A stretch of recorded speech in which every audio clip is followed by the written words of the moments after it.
We're going to continue with our media availabilities here at Dover International Speedway. We're going to change pace and head to the NASCAR Xfinity Series in advance of tomorrow's Use Your Melon Drive Sober 200. We're joined by a pair of drivers from Chip Ganassi Racing. We have Tyler Reddick, driver of the number 42 BBR Dustin Lynch Chevrolet, and Brennan Poole, driver of the number 48 DC Solar Chevrolet.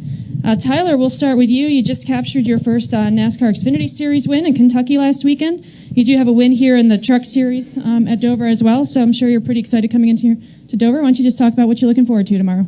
Well, just looking forward to, obviously, no rain is nice. The weather's a little on the chilly side, but I'm sure we'll still have great racing nonetheless. The less downforce, these cars will fall off a little bit over the course of a long run. So we're just going to really focus on getting our car pretty close. It was really good the last time. It won in the spring here with Kyle. So I know we're going to have a good car like we did last week. We've just got to do our part, or I've got to do my part, I should say, and get up to speed pretty quickly.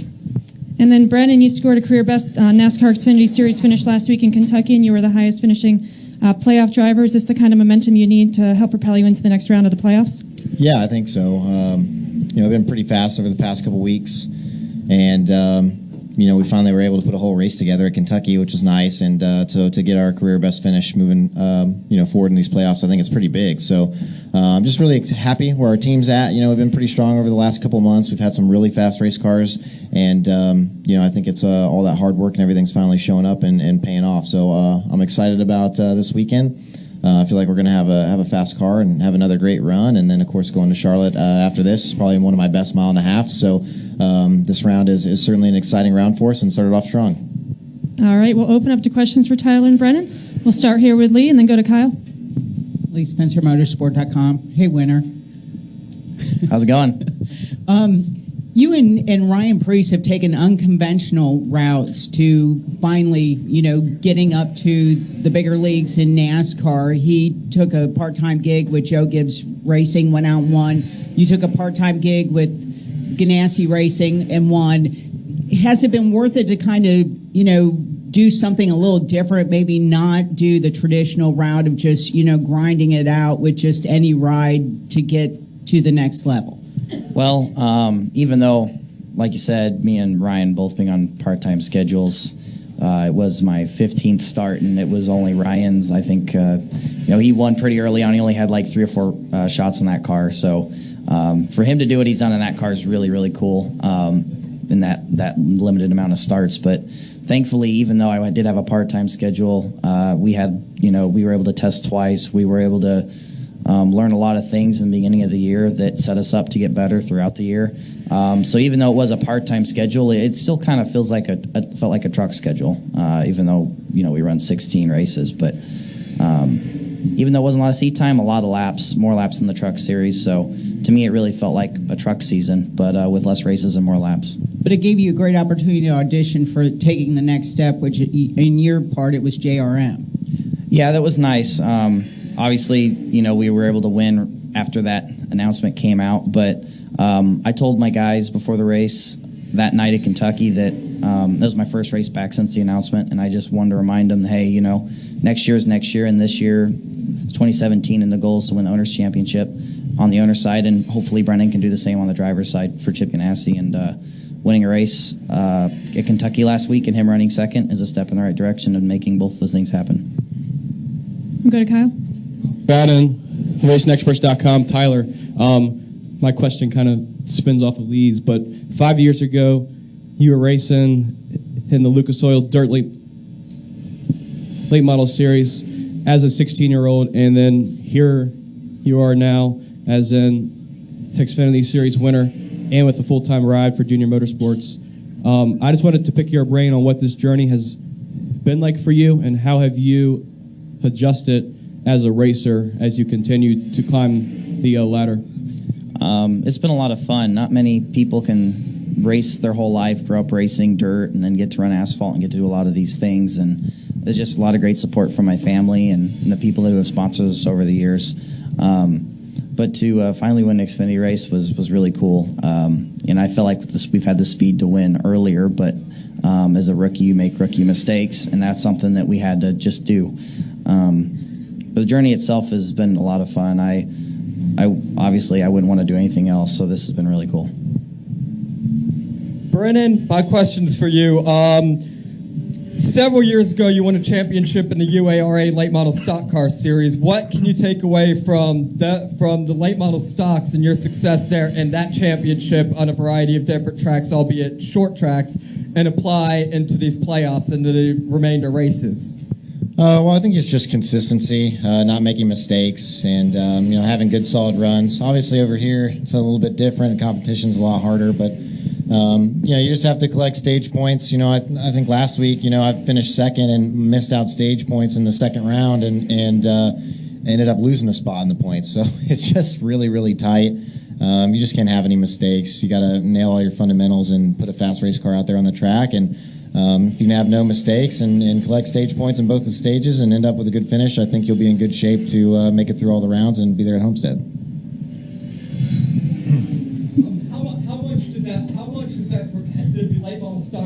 How much did that prepare you heading into ARCA and now into NASCAR? Yeah, I think the late model stock cars are a lot closer. As far as the experience you can get for moving forward, they're a perimeter car, so it's much closer to what you're going to run as you're moving forward than it is, a super straight frame rail. So, for me, I'm really fortunate that I feel like I was able to go down the right path that helped me be successful at each level. And I've also been very blessed to have the right people come along at the right time to help me get to the next level. So, if I were to do it again, I wouldn't have changed anything. I would have still ran late model stocks and moved through ARCA and into the Xfinity series. Go to Jerry. Jerry Jordan, PickingTheTires.net, PRN. Brennan, both our communities in Texas were impacted by Harvey. Can you talk about your efforts? I know you were doing some fundraisers and things of that nature. Have you been back since then, and what is the impact for your family in that area? Yeah, so my hometown was completely demolished in the hurricanes, and so it was just tough. I got cousins and family that live there, my best friends, everybody in that area was struggling, and so during that week after the hurricane, we had a food and fundraiser at the race shop. We had a lot of people come into the shop and donate food and funds, which was really awesome. Pretty much everybody on our race team on the Cup side and the Xfinity side donated, canned goods or funds to that deal. And we actually ended up raising over 6,000 meals, for the city of Houston. So it was really cool to be able to see everybody around the world and even in the racing community how much they care to reach out and try to help out a community, especially one that's so close to my heart, and so, that was really special. I haven't been able to get back there. I may go down there Texas week and these playoffs here coming up, so and see everybody and go hang out and probably get some Mexican food when I'm down there. But, so I haven't had a chance to go down there, but we did ship all the food out and everything. It was pretty humbling experience to see everybody on a race team step up and people in the community donate to try to make a difference. It was awesome. And also, obviously, the problem continues. I think it might get overlooked that things have been provided, but now it's rebuilding and tearing out homes and that devastation. Will there be other events where you continue to participate in the area? Yeah, I think for sure. That week when I go out to Texas, I'm looking at going down there and helping out and getting involved in some of the things going on there. There's $180 billion or something in damage done to the city. I can't remember the house count, but there's hundreds of thousands of homes that have to be put down to absolutely nothing and start over. So, it's just a tough situation, but, Houston's a tough town, and, so many great people around the country stepped up to help, bring funds to that deal to help the rebuild process start. So, it's sad, but also really awesome to see all the hard work and everything that was put into, raise funds and efforts for that deal to help everybody out. So it was cool. So yeah, we'll try to get down there Texas week and see what I can do. We'll go to Kelly.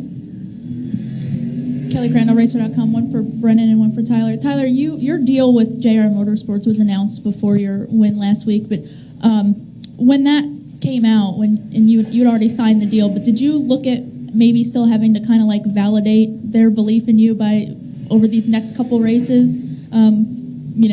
Or does a win help you in any way, or were you fine with kind of?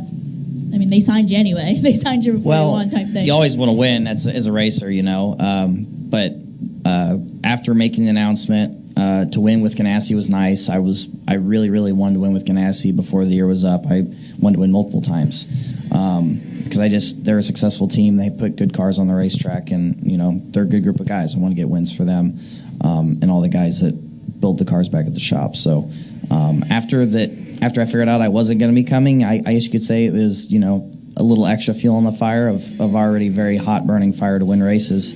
But it was really cool to get it done. At there Kentucky, we had a really good car, learned a lot of mistakes from my first race there earlier in the year, and applied it to the second race, and it all kind of came together.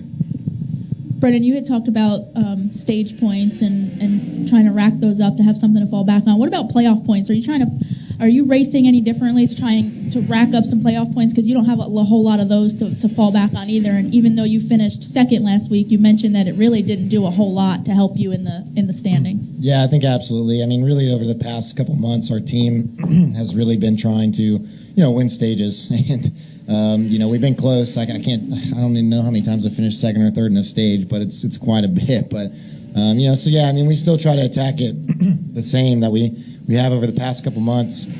Try to win some stages, get some of those bonus points that'll carry with us to the start of the next round. We're pretty comfortable where we're at as far as making the next round on the points. As long as we don't have any parts failures or anything stupid happen. So I think you just have to be smart.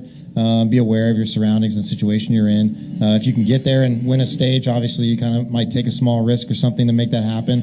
But for the most part, try to be smart, rack the stage points up, get what you can get, and go ahead and get on to the next round. All right, gentlemen, thanks for joining us this morning. Good luck tomorrow afternoon. Thanks. Thank you.